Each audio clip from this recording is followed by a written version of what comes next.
Currently working on a Mazda. This is a CX-5 2016 model and it is failing to start. So I do have the key in the vehicle. Press and it just goes off. So go again, ignition on, press the brake down. And every time it's failing to start. So when I get the ignition on like that, sometimes if you look to see if there's anything on the dash that is flashing, we have a tire pressure monitor warning light flashing there. I'm pressing the brake, nothing else is showing up. And one thing I did notice was when I pressed the brake, it's not allowing it to go out of position. So I have done a battery test already and that's absolutely fine. Nothing wrong there. I'm going to knock it off again. That's vehicle. So I just lock, unlock, try it again.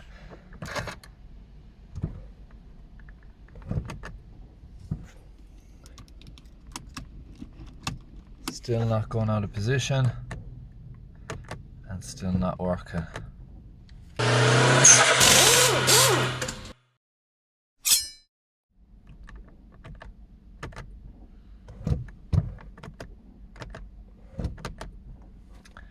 It feels for the world like a brake switch pedal because it's not coming out here.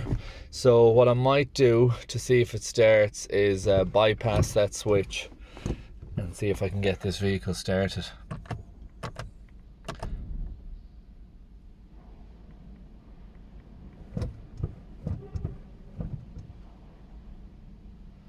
I might actually get someone to look at the brake lights for me and see if they're coming on before I go further. I'm away from the workshop at the minute, so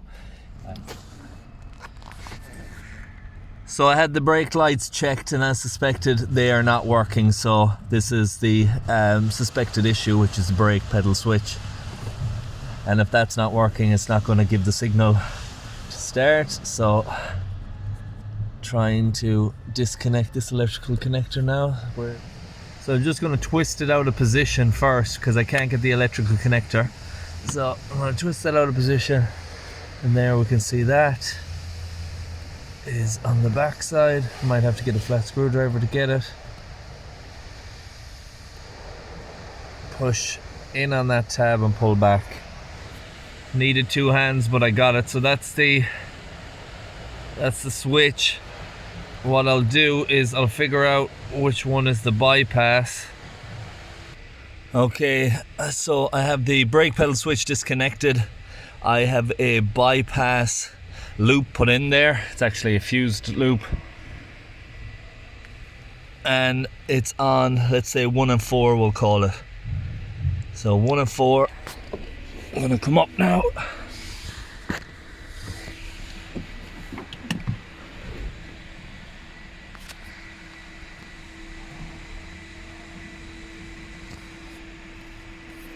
Brake pedal switch in my hand, go to the key and it starts.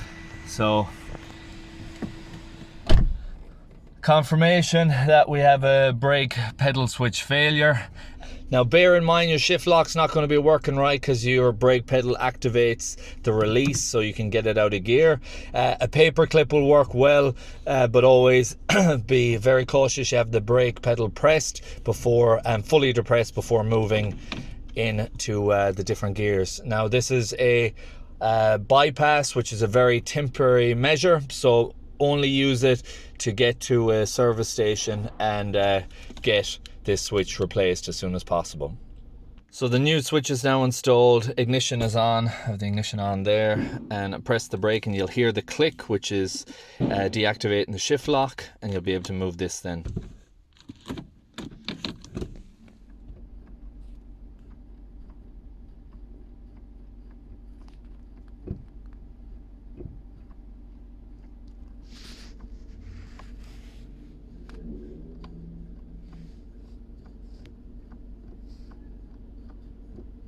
So if you hear that click, you know that the brake switch is working. That click was not there previously, and I can move it out, and we're going to be able to start the vehicle now.